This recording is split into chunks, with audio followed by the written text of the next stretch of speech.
Hello, I'm Christine Storry. I'm the project manager for the Partners in Procurement Energy Network. We're the South West England network as part of the SPP Regions project, which is looking at sustainable procurement. This module is one of a suite of a few that we're putting together, and this one's on market engagement, particularly within the context of sustainable procurement. Again, it's not an in-depth how to do something, it's more an overview of the benefits and actually what you can learn and what the market can learn from engaging with them. So a quick recap on sustainable procurement. This is looking at the social, economic and environmental issues within public sector procurement. Things like workers' rights, local economy, mitigating and reducing air quality through the right vehicle procurement, but all done within the envelope of rules and regulations. And obviously the most obvious one is the EU Directive of 2014, but then your own organisational rules and policies that come into play around this. But also looking at the organisational and purchasing needs of your particular organisation, which will change from time and from organisation to organisation. So market engagement, by any other name. It's called quite a lot of things across the board. Different organisations call it different things.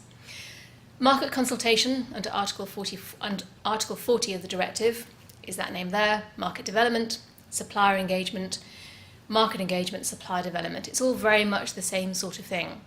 But really it's the dialogue with the potential suppliers, either generally or for a given contract. So it's for a purpose, and actually it's talking on a two-way basis. Can you do it? So prior to the 2014 directives, there was very much a split decision, split feeling around this. Some authorities and public bodies went, yes, of course we can talk to the market, it's the only way to get information. Others were very risk averse, going, no, we can't do that. It could be being seen as discriminatory against people who we're not engaging with. However, the 2014 Procurement Directive, as I mentioned before, under Article 40, explicitly and expressly allows for market consultation. So yes, you can. And it really should be done, and it makes a big difference. But like everything else within procurement, it actually is in with certain parameters. So why should it be done within the context of sustainable procurement and procurement generally?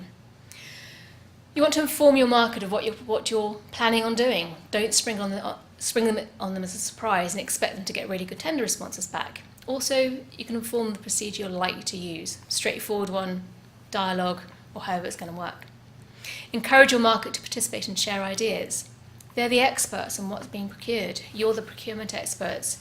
So sharing that information can actually make a much better contract at the end of the day. They can help define the scope and the procedure to make it work for all parties. Engage with the market to learn about the market and what new technology might be available. You might be working from a contract which you're replacing 4 years old. You're looking at old technology. You may not know what's new on the market and what can be done and how things have moved on.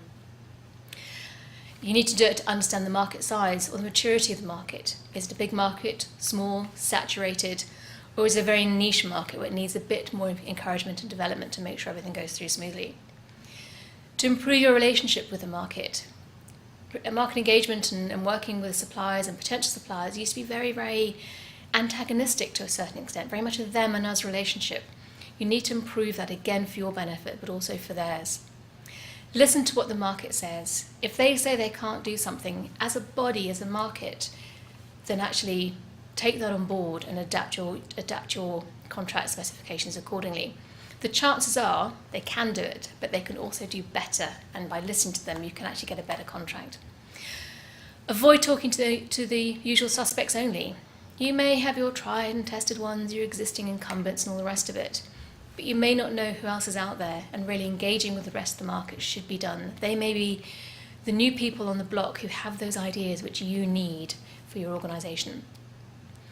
And the clarification process through the tender process is actually also part of market engagement. You can't just leave them to flounder, but actually you can help and inform them and clarify information through the tender process.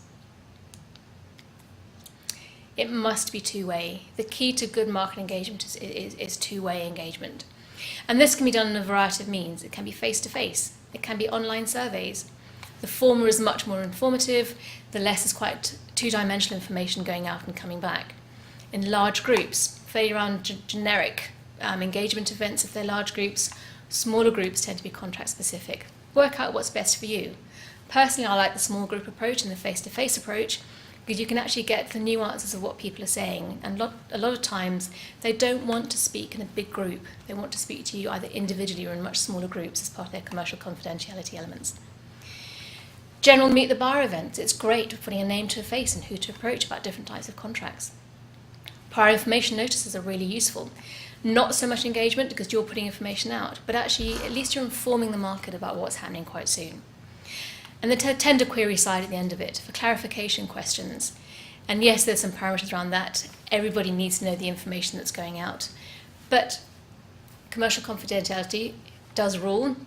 But if there's one question that's raised by one particular bidder, which everyone else needs information about, then yes, obviously that needs to be sort of put out as well. And that's all part of the engagement process. What happens if you don't engage with the market? Well, the world won't implode, but you lose out on knowing what's the latest innovation, what's the latest technology, what's the best way of working. The market knows quite often where you don't. You're excluding potentially really good suppliers. You think you're going to go one way, but actually by doing what you do, it may just mean that two people or one particular organisation, which is perfect, doesn't have the ability to tender for that contract for one reason or another. You're specifying an unachievable tender. The market just won't respond. You won't get responses to that. It's either too ambitious or it's old technology, which could well be expensive. You won't get a good market response in terms of quantity or quality if people don't know what you want. You could increase costs through not engaging with them, through not doing your life cycle costing, which actually involves the suppliers as well. Again, if you're specifying something that was high-tech 4 years ago, this time around, that might be a more expensive option. And you lose the trust of the market. Why do they never talk to us? But actually, do talk, get the trust.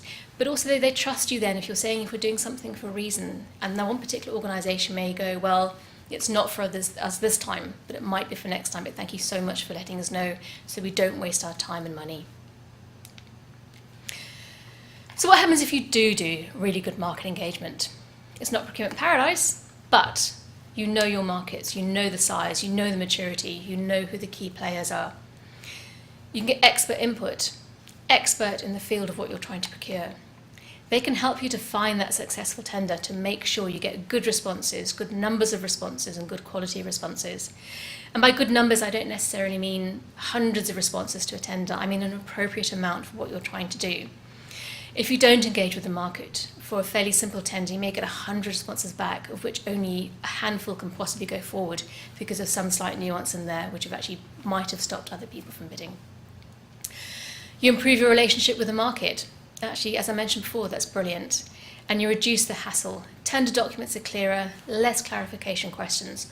All the work is done up front, and then the tender process itself is a much, much smoother process. So key points to bear in mind for successful market engagement. Make it proportionate. Small contract, you're not going to blow a massive budget on a huge event to talk to everybody you possibly can, and with a lot of overkill. Similarly, for a massive contract, you're not going to do some tiny little half-hour engagement process. Make it proportionate. It has to be two-way. I cannot stress that enough. Just informing the market isn't engagement. That's just information. You need to get the feedback back. Along with all procurement, it needs to be non-discriminatory, it needs to be fair, it needs to be transparent. Don't ignore people who could or should be there just because you think, not sure about them, they're too small, they're too big. Those are the ones that might have the really good ideas. Make it timely. Don't leave it to the last moment and then wonder why you can't include the information from the market in there. Conversely, don't do it 2 years in advance before you're thinking of letting that tender. It has happened, believe me. Because the market then loses all impetus. It was excited about it, it fed in, and then nothing happened. Again, make it sincere. Don't make it just lip service. You may have a policy for doing market engagement, but unless you really mean that, actually, that's almost worse than not doing any at all. But also manage those expectations. Sometimes talking to groups of suppliers makes them think that they can win the world and win those contracts. Actually, if they can't, having spoken to them, with good market engagement, they can go away knowing they can't and not wasting that time and money and resources. So good market engagement is absolutely crucial to good contracts. Thank you. That's my whistle-stop tour of market engagement. It is one of a suite of some training that's been put together for SPP regions. Accordingly, please go to the SPP region site. There's a really good best practice report on market engagement on that site. So thank you very much.